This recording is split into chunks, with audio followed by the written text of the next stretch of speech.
I'm doing great. How are you, my friend? You know what? I'm on my third cup of coffee. What could be better? That's right. No doubt. You need it for the day that schedule that I saw. Cool shirt, dude. Thank you. Yeah, well, last time we talked about that. 12 Cool years shirt. old, counting me. Unbelievable. So there's a new movie. I haven't seen it. Have you? The No, like a docu on Phil and Lizzie and all of that sort of stuff. no, Yeah, I I haven't. haven't seen it. I think it's out. I think it's out, but I've been dying to see it. But No. um, yeah, and see who participated in because I know Scott very well, Yeah, and of course I know Robbo for like forever. yeah. Those Yeah, guys. I I mean, know, right? changed Yeah. my life. Changed my life. I heard Live and Dangerous as a kid, and I was like, of course, Boys Are Back in Town and all that. And but I once ever I tell you? Did I ever tell you? I sat as a 12-year-old kid, right, in my hometown mhm, back in Ireland, and I sat cross-legged at about less than a dozen, maybe a dozen other kids, with Phil, Brian Downey on drums, and Eric Bell on guitar. yep, the classic lineup. There it is. And of course I knew Gary for years after that, Gary Moore, and Yeah. I saw Live and Dangerous at Wembley Arena. Ah, I ah, know, just right? unbelievable. I know. Unbelievable. Yeah, Yeah. And like good I stuff. say, that Good that stuff. yeah, oh yeah. And Good it changed my life. And it's why I'm here, really. I stuff. mean, it's why I do this. It just touched me so deeply that I had to involve myself with music for the rest of my life. Oh, Yeah. I mean, it really has that kind of impact for sure. No doubt. But so do you hit the Guinness then while you're while listening to Lizzie? you just have to, don't you? just so. Yeah. I never drank Guinness, and then my family, my wife's family she has a lot of family in Ireland, around the Castle Island area in Kerry, Oh, and okay. Very nice. yeah, yeah, and I had never been there, and I wasn't a real Guinness fan. I'm the American beer guy. You know what I mean? I go there, and it's like everybody's Sure, it's drinking. an acquired taste. It is until you get to Ireland, Right. and then Right. it's like it is the taste. Yeah. Started having there wasn't a day I had less than three. Yeah. I'm gonna short story. It's way past breakfast time here, so it's okay. So one of my boys, when he turned 18, I have two boys. Okay, so we took them to Ireland, and one of their requests was that we should actually go to the Guinness Brewery, which we did Mhm. in Dublin, and his first voyage was 3 pints of Guinness, right? And I think he had diarrhea for about 3 days. So if That'll you're happen. if you're going to go in deep. That's right. No doubt. And Yeah. I absolutely loved it there. And it was the time of my life, and I wish I could go back. Uh, Really, really great. never say never, Scott. Yeah, yeah, Never say never. yeah. Life's too short. Absolutely. Oh, Pussycat. Yes, yes. This is Goblin. He visits every single time I'm on. It's so cool. Look at that. That's uh, cool. All right, let's get to it. yeah, yeah, Robin. They're gonna kick you out of here soon or whatever. So anyway, Yeah, yeah, I know. I'm sorry about that. No, no, please. Last time we talked was about February of last Right. year, with the Black Swan record. And then right after we talked, the apocalypse hit, and Yes, the end of the world came up on yes, us really yes. fast. And we're Um, sitting here. I mean, craziness. Yeah. Um, would we have gotten this solo record? And let me tell people, we have Robin McAuley, of course, legendary veteran rock vocalist, Grand Prix, Black Swan, and of course McAuley Schenker Group, has a solo record coming out, Standing on the Edge, on Frontiers Records, due out May 7th. Yes. Uh, Robin, would we get this if the pandemic didn't hit? Um, you know, uh, Pre-Black Swan, Frontiers wanted me to do a solo record, and I really had little to no interest. Um, and several months, if not a whole year, had passed, and then I got the call from Pilsen. Hey, Serafino over at Frontiers wants me to put together something, yada yada. Out comes Black Swan, an ass-kicking record, great record. And when Black Swan came out, February, Valentine's Day in 2020, we all know what happened in March. Everything's in a lockdown and yada yada. And right before the lockdown, they had approached me. And their words were, we think we should keep the momentum and you should do a solo record pre the next Black Swan. Now, coincidentally, last week, Black Swan started writing the second record. Yep. And again, I went, the momentum has been so good on Black Swan. I want to get in there and start, taking the attention away from it. And who the hell would want to listen to a Robin McAuley solo record anyway? And that's exactly what I said to them. And they went, yeah, I know, yeah, just, what they want is like more of you. That's what we want. We want to know you and, just do what you do. And I went, well, I'm doing what I do on Black Swan. They go, no, you. Right? And I said, what part of you do you not understand? So, don't you know you? Yeah, I kind of procrastinated a little bit more, and then I started giving it a little bit serious thought. And I reached out to a bunch of different people. Howard Leese, that I work with at the Vegas show. I literally called Howard. I went, hey, dude, give me a Bad Company song. Just really, because he's Paul's and Bad Company's musical director for, God, it must be 20 years, maybe 20 years. Yeah, I think. Anyway, he just started laughing and he goes, well, I have something you might like. It's not finished. Have a listen to the riff and do whatever you want with it. So he sent it to me and I made it longer, finished it, formatted it, and it became Supposed to Do Now, which is probably the only bluesy kind of track that's on there. Because there was no point in me repeating a Black Swan record. I mean, why? And then I reached out to my old keyboard player in Grand Prix because everybody said, hey, do you think we'll ever see another Grand Prix record? I actually was on a flight to France with Phil Lanzon and Uriah Heep because Schenkerfest was headlining France, and we were on the same bill. And we chatted a little bit about it, no conclusion. And then I reached Tommy Denander. Tommy's got his gold and platinum records all over the place. Plus, of course, major success right now with Alice Cooper's Detroit Spaces. It's just amazing. And he's also working on his new radioactive thing that he's been doing. Right. So the contact with Tommy was more because Frontiers had said, well, you had that Survivor period that we never actually heard anything from, even though we were recorded, wrote some tracks. So I thought, okay, a little bit of everything. And then Frontiers' own maestro, Alessandro Del Vecchio, who mixed the Black Swan record, he pitched almost a dozen songs. Out of that, I picked like 8. We had 12. We settled on it. I did a bunch of demos. I wrote the lyrics, the melodies, sent them back, and I went, what do you think? And he goes, I think this is going to be great. Let's go.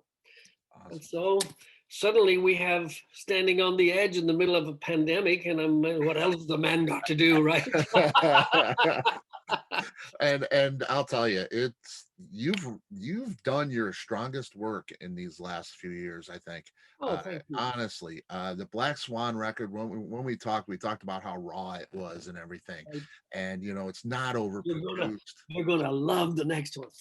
Oh man, ass kick. It's great. I just talked to Reb and I talked to Jeff, and they're psyched to do it. Reb tells me that Kip just rejected about 13, 15 riffs of his. So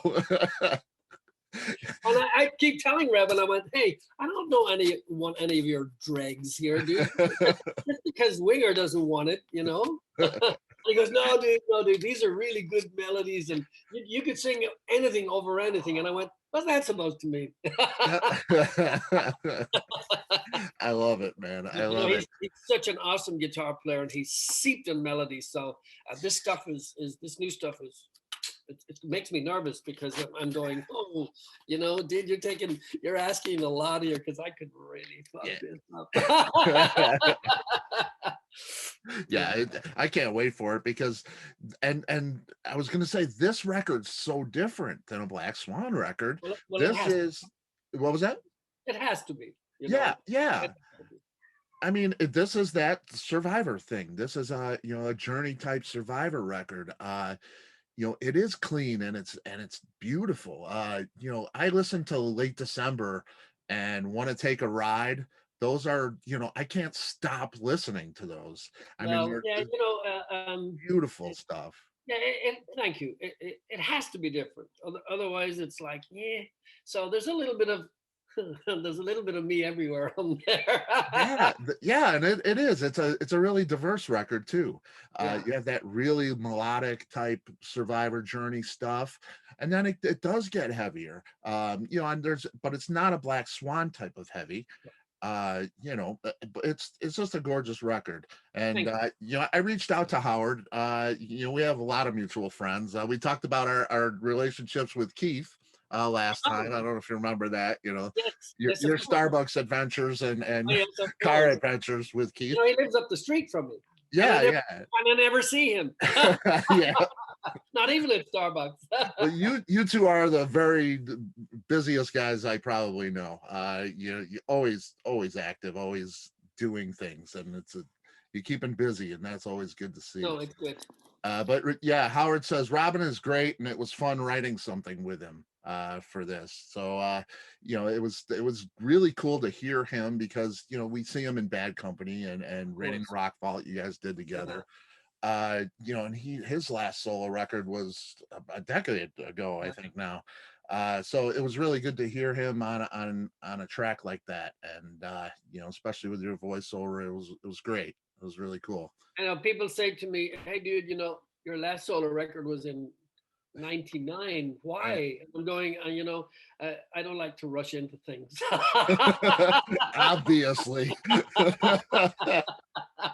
You know, and I wanted to ask you about that. Business as Usual, of course, which is a great record as well. Very different, but a great record. What do you feel is the biggest difference from that album to this one, Well, you in know, your music and in you personally? well, dare I just be blunt? I'm a much better singer than I was then. You know, it's I've learned a lot. Um, Business as Usual was never meant to be a solo record. It was a record that I co-wrote with Frankie Sullivan. When Frankie Sullivan wanted me to join Survivor, and I went, nah, Survivor is a pop band. I'm not joining a pop band. And you know, 4 years or so after we had written and recorded that, 6 years actually, a Japanese company uh, got a copy of it and went, oh, we should put this out.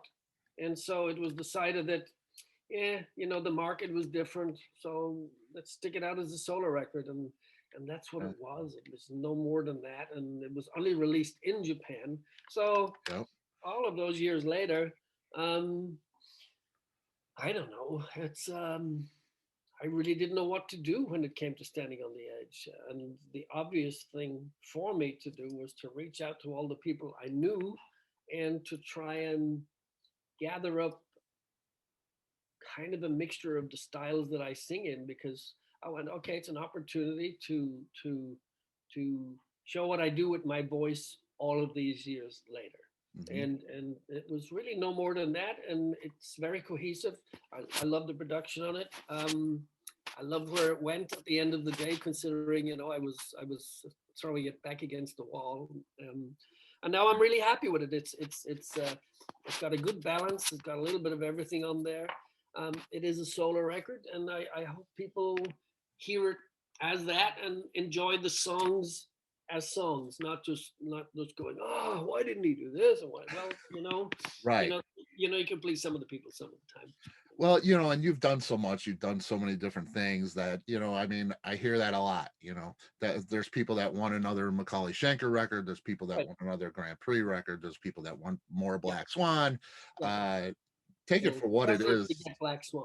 Yeah, I hope so because it is diverse. Um, you know, "Wanna Take a Ride" is like a summer song. It's so up. It's a little light in the darkness that we've had throughout the whole year, and it's happy, and I hope people just can't stop singing it because that's the plan. Really, that's Put the probably my put the other favorite. stuff behind you. Yeah, Yeah, I mean that song is just it's got me. I can't. It's shaking me. Let me go. No, and that was my thing. I was kind of locked into the stupid media and all of their comments, and we're all going to die. Of course, we're not going to die. Right. We came through two wars. I was never there, but Mhm. um, my father, God rest his soul, was in the Second World War. He didn't Yeah. die, thank God. Yeah. Well, he did eventually, but we went through a lot as a human race. We're very resilient, and there was no way that this stupid pandemic was going to take us down. Mhm. The worst movie I ever seen, of course, because it locked the world down. Yep. Um, so it did something, that's for sure. No escaping that. But we're almost out the other end, and Yep. we'll be stronger and bigger and better for it, which really was where the artwork, when I came up with that concept, I had the idea, how would we see this? How will Right. we look at this? The worst movie ever kept going on and on in my mind, and I'll get to you. And I thought, how would gargoyles see this from their perspective? Yeah. I'm And that's sorry. what it is. No, that's Uh, quite all right.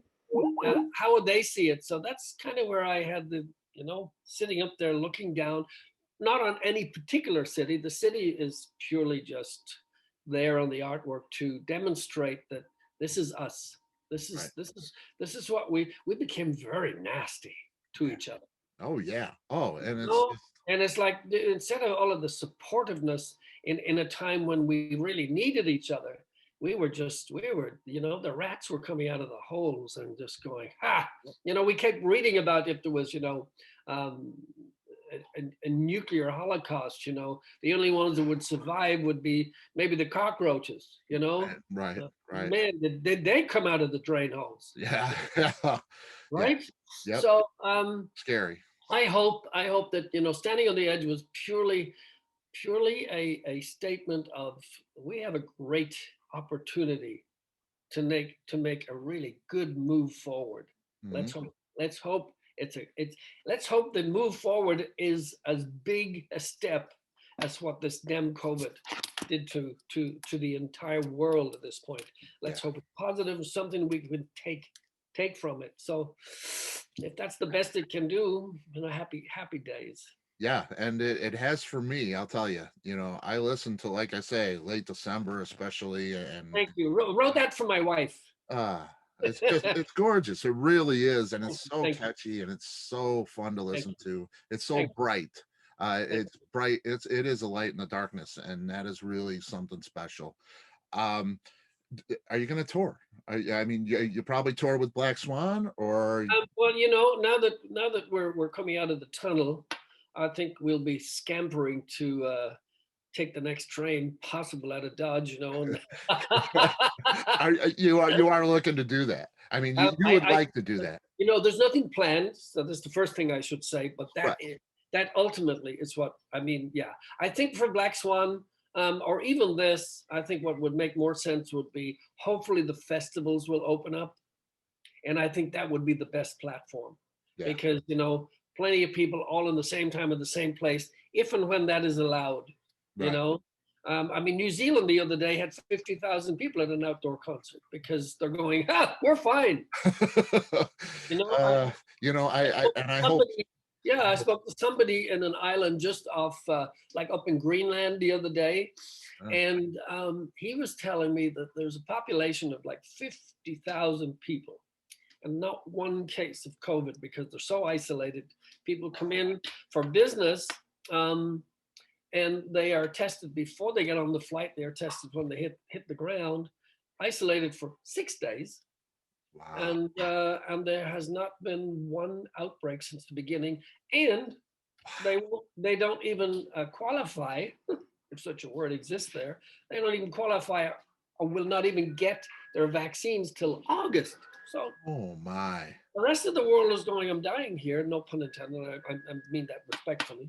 Right. Um, um, and so some people have been saved from this dreadful exposure, Yeah. um, and ah, man, again, worst movie I ever watched. Yeah. No doubt about it. It's Right? frightening. Uh, I know you're busy. You got a whole day worth. Uh, But I apologize for the. I really didn't have a link. I just had the Skype number. So yeah. Sorry about that. okay. I got one more for you. Yeah. You got a bucket list item? Something that you want to do before you Oh, leave us? whoa, You know, whoa, whoa, whoa, you've whoa. done so much and been so many Um, places, and totally not music related. Because I'm blessed with the fact that I can touch something musically. Um, I hope everything else surrounding me, like my family and everything, just stays healthy. Your family. That's the best because if we have that, we can move forward. The absolutely. music will hopefully take care of itself, Yeah. and I think with that, that's my positive thinking. Let's Uh, let's take thank what we have, and the rest will happen. So stay well. Absolutely. You're a gift to the world, my friend, and we Uh, appreciate you here for Thank you sure. for your time and love the shirt. I want one Thank of you. those. Thanks so much, man. And You're let's talk again on Black please, Swan. please, Yeah, yeah, absolutely. That's a yeah, date. That's a yeah. date. Excited to Thank hear it. All right. Take care. Thanks, God Robin. bless. Bye Bye bye. bye.